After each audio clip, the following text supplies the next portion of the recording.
歡迎大家收聽 Philosophy Diary。今日想同大家分享一個發生喺我好朋友身上嘅經歷。我個好朋友化名 Angie， 大概7年前突然間確診乳癌，當時對於佢嚟講簡直就係晴天霹靂。佢冇諗過點解自己年紀咁輕就會有 cancer。追溯翻點解突然之間會得到呢個病，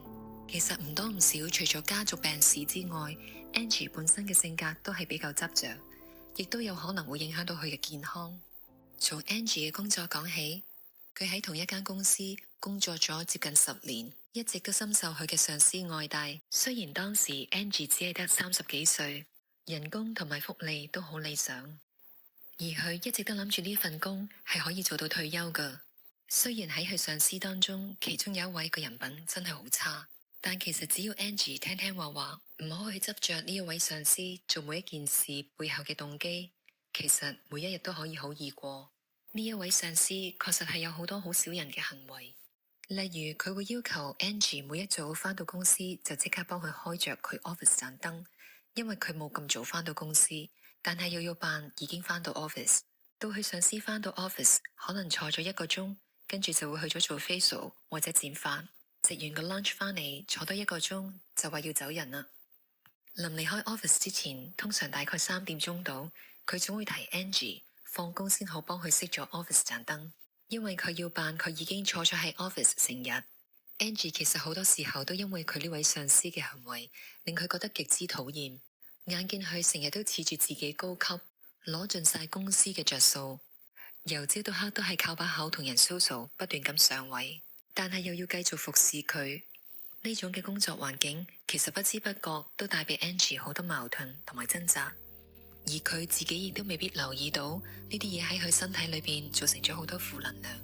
Angie 每年都會做婦科檢查，佢仲記得嗰年係中秋前嘅1星期，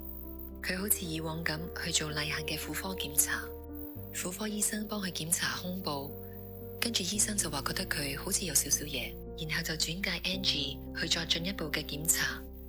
就喺中秋節嗰一晚，佢放工去見醫生聽報告，醫生竟然同佢講係乳癌。Angie 成個人唔識俾任何反應，淨係話咩話，跟住開始喊，亦都唔敢相信，成個人好似冇咗靈魂咁。夜晚仲要扮冇嘢，同屋企人早節食飯。Angie 隨後嘅幾個星期都不斷去做咗好多深入嘅檢查，睇咗好幾個專科，攞唔同醫生嘅意見，又要去做抽針，又要做 PET scan， 幾個禮拜都不斷出入診所。但係非常感恩嘅就係，原先 Angie 選擇好嗰位專科醫生本身已經唔會再接受新症，但係好奇妙，佢竟然接受咗 Angie 呢一個 case， 繼續幫佢做手術。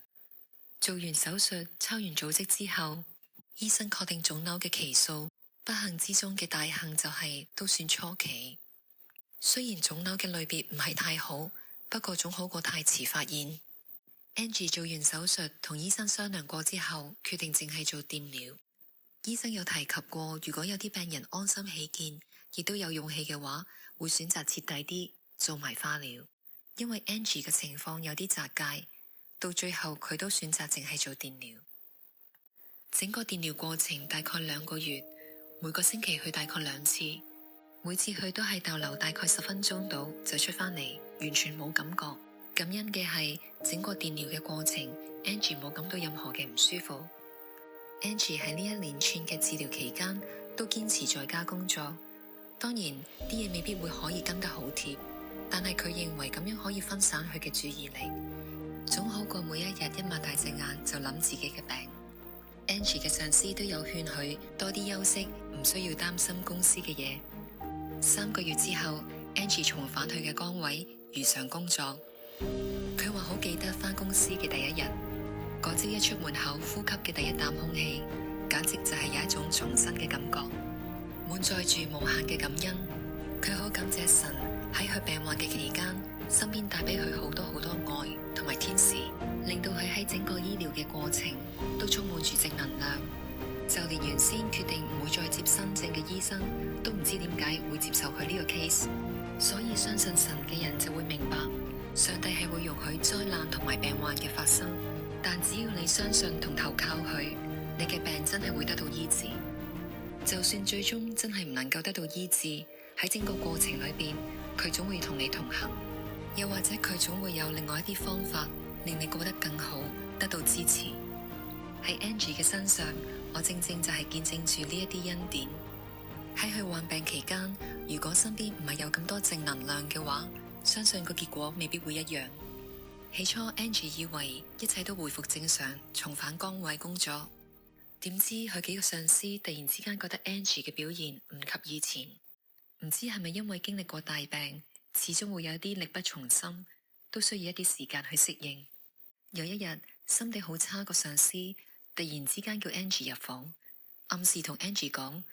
問佢會唔會考慮轉 team。Angie 覺得好突然，從來都冇諗過咁多年嚟，幾個上司都咁錫佢，但係病好之後就反而有一種被嫌棄嘅感覺。Angie 自己都有反省，知道自己係做得冇以前咁好，亦都真係犯過好幾次錯。佢好傷心，因為佢覺得佢犯嘅錯都不至於要調走佢，於是佢就同佢上司講，佢唔想有任何轉變。點知佢上司就話，咁不如俾多半年時間你考慮。意思好明顯就係，如果半年後 Angie 嘅表現仍然係滿足唔到佢幾個上司，咁就唯有轉 team。跟住嗰半年，Angie 為咗唔容許自己有任何嘢俾佢上司再挑剔到，佢就逼自己每一件事都要跟得好貼，結果精神有啲緊張。半年後，佢嘅上司又再叫佢入房，都係話叫佢考慮下轉 team。講就講得好聽，話轉去另一條 team，希望對於 Angie 嚟講唔使咁大壓力。於是 Angie 就主動去約見另一位上司，嘗試去了解係咪心地唔好嗰個上司先至會有咁嘅提議。點知連最錫 Angie 嗰個上司都係講同一番說話。Angie 即刻有一種好似俾一個拍咗拖10年嘅男朋友被飛嘅感覺。佢又即時同呢位上司講唔好意思，知道自己近呢半年做得唔係咁好。但係呢一種被飛嘅感覺都維持咗好一段時間，最終佢都係決定自己搵嗰份工重新開始。要離開一個工作咗10年嘅地方，一啲都唔容易。但繼續勉強留喺度，佢都知道唔會有好結果。其實 Angie 約見第2位上司嗰日下晝，都發生咗一啲好奇妙嘅事。當佢帶住一個非常沉重嘅心情出去 lunch 之後返公司，返到公司樓下，突然之間有個人喺佢身邊講：Hello， 我之前喺間餐廳見過你好幾次，請問可唔可以做個朋友啊？ Angie 覺得好唐突，自己又唔係18、22，竟然都仲會有呢啲情況。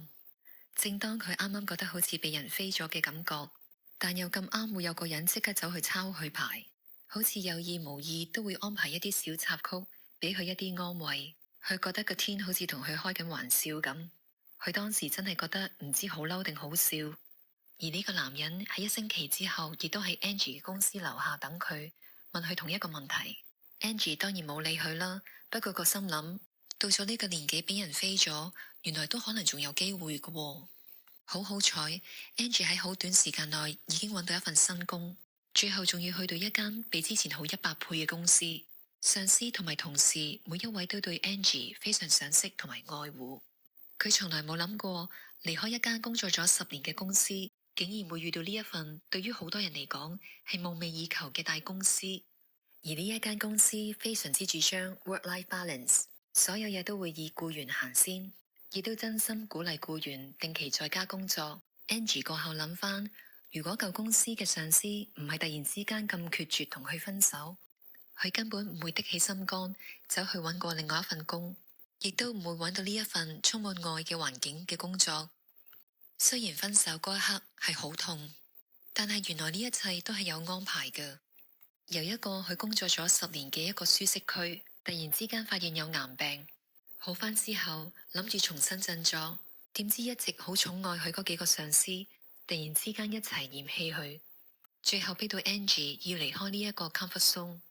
正當佢認為係人生嘅谷底嘅時候，真係冇諗過會揾到呢一份工。嚟到呢一間新公司， Angie 每一日都會受到好多人嘅賞識。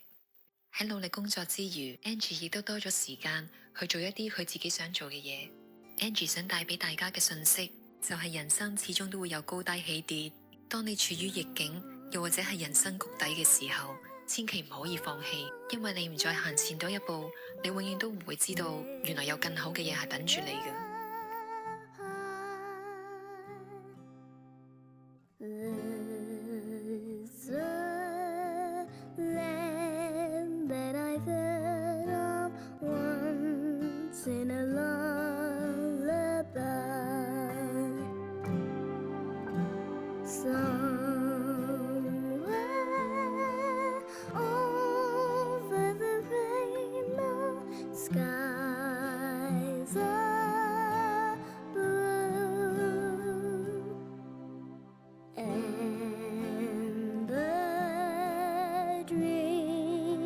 You dare to dream really do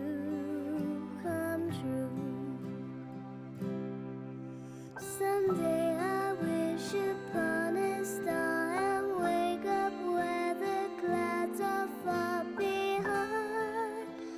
me.